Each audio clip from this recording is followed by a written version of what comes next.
ప్రశ్న అనే పేరుతో ఒక యూట్యూబ్ ఛానల్. కానీ అందులో నిజంగా ప్రశ్నలు ఉన్నాయా? లేక కేవలం వివాదాలే ఉన్నాయా? ప్రస్తుతం ఆంధ్రప్రదేశ్ రాజకీయాల్లో ప్రశ్న రావణ్ అలియాస్ బచ్చలకూరి జోసెఫ్ పేరు మారుమోగుతోంది. ఒక సాఫ్ట్వేర్ ఉద్యోగిగా జీవితం మొదలుపెట్టి యూట్యూబర్ అవతారం ఎత్తిన ఈయన ఇప్పుడు వరుస అరెస్టులతో జైలు పాలయ్యారు. ఒక కేసులో బెయిల్ రాగానే మరొక కేసులో అరెస్ట్ కావడం, ఇలా 5 సార్లు జరగడం వెనుక ఉన్న అసలు కారణం ఏంటి? భావప్రకటన స్వేచ్ఛ అంటే ఏది పడితే అది మాట్లాడమేనా? అసలు ఈ రావణ్ వర్సెస్ జనసేన వివాదం ఎక్కడికి దారితీస్తోంది? రావణ్ కేసుకు సంబంధించి పూర్తి వివరాలు ఇప్పుడు మనం తెలుసుకుందాం. బచ్చలకూరి జోసెఫ్ మొదట్లో సాఫ్ట్వేర్ ఉద్యోగిగా పనిచేశారు. తర్వాత ఆ ఉద్యోగానికి రాజీనామా చేసి పూర్తి సమయాన్ని సోషల్ మీడియాకి కేటాయించారు. ప్రశ్న అనే యూట్యూబ్ ఛానల్ ప్రారంభించి రాజకీయాలు, సామాజిక అంశాలు, ప్రభుత్వ నిర్ణయాలు, నాయకుల వ్యాఖ్యలపై వీడియోలు చేయడం మొదలుపెట్టారు. ఆంధ్రప్రదేశ్ రాజకీయాలపై ఎక్కువగా వీడియోలు చేస్తూ తనకంటూ ప్రత్యేక ప్రేక్షకులను సంపాదించుకున్నారు. అయితే కాలక్రమేణా ఆయన వీడియోలు రాజకీయ విమర్శలతో పాటు వ్యక్తిగత వ్యాఖ్యల వైపు వెళ్లాయనే విమర్శలు కూడా ఉన్నాయి. ఇటీవల ఏలూరులో జరిగిన ఓ సభలో ప్రశ్న రావణ్ చేసిన ప్రసంగమే పెద్ద వివాదానికి కారణమైంది. ఆ సభలో ముఖ్యమంత్రి చంద్రబాబు నాయుడు, ఉప ముఖ్యమంత్రి పవన్ కళ్యాణ్తో పాటు మరికొంతమంది నాయకులపై ఆయన చేసిన వ్యాఖ్యలు వ్యక్తిగతంగా అవమానించేలా ఉన్నాయని ఆరోపణలు వచ్చాయి. అసభ్య పదజాలం ఉపయోగించారని, రాజకీయ విమర్శల హద్దులు దాటారని పలువురు ఫిర్యాదులు చేశారు.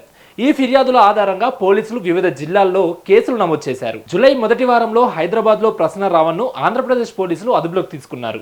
అయితే ఒక కేసులో బెయిల్ వచ్చిన వెంటనే మరో జిల్లాలో నమోదైన మరో కేసులో మళ్లీ అరెస్ట్ చేశారు. ఇలా ఏలూరు, కాకినాడ, మచిలీపట్నం, పాయకరావుపేట, పిఠాపురం తదితర ప్రాంతాల్లో నమోదైన కేసుల కారణంగా కొద్ది రోజుల వ్యవధిలోనే ఆయన 5 సార్లు అరెస్ట్ అయ్యారు. 4 కేసుల్లో బెయిల్ లభించినప్పటికీ మరో కేసులో మళ్లీ అరెస్ట్ చేయడంతో ఈ వ్యవహారం రాష్ట్ర వ్యాప్తంగా చర్చనీయాంశమైంది. పోలీసుల ఆరోపణల ప్రకారం ప్రశ్న రావణ్ తన యూట్యూబ్ వీడియోలు, బహిరంగ సభల్లో రాజకీయ నాయకులపై వ్యక్తిగత వ్యాఖ్యలు చేయడం, అభ్యంతరకర పదజాలాలు ఉపయోగించడం, సమాజంలో ఉద్రిక్తతలు పెరిగేలా మాట్లాడడం వంటి చర్యలకు పాల్పడ్డారని కేసులు నమోదు చేశారు. కొన్ని ఫిర్యాదుల్లో మతపరమైన భావోద్వేగాలను దెబ్బతీసే వ్యాఖ్యలు చేశారనే ఆరోపణలు కూడా ఉన్నాయి. సోషల్ మీడియాలో అవమానకరమైన థంబ్నెయిల్స్, దూషణాత్మక పోస్టులు పెట్టారన్న ఆరోపణలు కూడా నమోదయ్యాయి. అయితే ఈ ఆరోపణలన్నీ ప్రస్తుతం కోర్టు విచారణలో ఉన్నాయి. అయితే ప్రశ్న రావణ్ మాత్రం ఈ కేసులను పూర్తిగా ఖండిస్తున్నారు. తాను ఎలాంటి నేరం చేయలేదని, కేవలం రాజకీయ నాయకులను ప్రశ్నించానని చెబుతున్నారు. ఒక కేసులో బెయిల్ వచ్చిన వెంటనే మరొక కేసులో అరెస్ట్ చేయడం ద్వారా తనను నిరంతరం జైల్లోనే ఉంచాలని ప్రభుత్వం ప్రయత్నిస్తోందని ఆరోపిస్తున్నారు. భావ ప్రకటన స్వేచ్ఛను అణిచివేస్తున్నారని, తన గొంతును నొక్కే ప్రయత్నం జరుగుతోందని విమర్శిస్తున్నారు. అవసరమైతే ఆమరణ నిరాహార దీక్ష కూడా చేస్తానని ప్రకటించారు. ఈ నేపథ్యంలో ప్రశ్న రావణ్ ఆంధ్రప్రదేశ్ హైకోర్టును ఆశ్రయించారు. రాష్ట్ర వ్యాప్తంగా తనపై నమోదైన అన్ని కేసులను ఒకే చోట విచారించాలని, వేర్వేరు జిల్లాల్లో విడివిడిగా కేసులు నమోదు చేయడం వల్ల ఇబ్బందులు ఎదురవుతున్నాయని పిటిషన్లో పేర్కొన్నారు. కొన్ని తీవ్రమైన సెక్షన్లను తొలగించాలని, కేసుల విచారణ స్వతంత్ర సంస్థతో నిర్వహించాలని కూడా కోర్టును కోరారు. ఈ అంశంపై తుది నిర్ణయం న్యాయస్థానం తీసుకోనుంది. ఈ వ్యవహారంపై రాజకీయంగా కూడా భిన్నాభిప్రాయాలు వ్యక్తమవుతున్నాయి. ప్రభుత్వం ఫిర్యాదుదారుల చట్ట ప్రకారమే చర్యలు తీసుకుంటున్నామని చెబుతుండగా, ప్రశ్న రావణ్కు మద్దతుగా ఉన్నవారు మాత్రం ప్రభుత్వం విమర్శలను తట్టుకోలేక వరుస కేసులు పెడుతోందని ఆరోపిస్తున్నారు. ఒక కేసులో బెయిల్ వచ్చిన వెంటనే మరో కేసులో అరెస్ట్ చేయడం అధికార దుర్వినియోగం అని వారు వాదిస్తున్నారు. ఇక మరోవైపు ప్రశ్న రావణ్ యూట్యూబ్ ఛానల్పై కూడా విమర్శలు వినిపిస్తున్నాయి. ప్రశ్న అనే పేరు ఉన్నప్పటికీ ప్రజా సమస్యల కంటే రాజకీయ నాయకులపై వ్యక్తిగత విమర్శలే ఎక్కువగా కనిపిస్తున్నాయని ప్రత్యర్థులు ఆరోపిస్తున్నారు. ప్రభుత్వ విధానాలపై డేటా ఆధారిత విశ్లేషణలు, ప్రజలకు ఉపయోగపడే సమాచారం కంటే వివాదాస్పద వ్యాఖ్యలు, వ్యక్తిగత విమర్శలు పవన్ కళ్యాణ్ను లక్ష్యంగా చేసుకున్న వీడియోలే ఎక్కువగా ఉంటున్నాయని అంటున్నారు. అయితే ఈ విమర్శలను ఆయన అనుచరులు తిరస్కరిస్తూ ప్రభుత్వం తప్పులను ఎత్తి చూపడమే ఆయన చేస్తున్న పని అని చెబుతున్నారు. ఈ మొత్తం వ్యవహారం మరోసారి ఒక ముఖ్యమైన చర్చకు తెరలేపింది. భారత రాజ్యాంగం ప్రతి పౌరుడికి భావ ప్రకటన స్వేచ్ఛను కల్పించింది. కానీ ఆ స్వేచ్ఛను కూడా చట్టబద్ధమైన పరిమితులు ఉన్నాయి.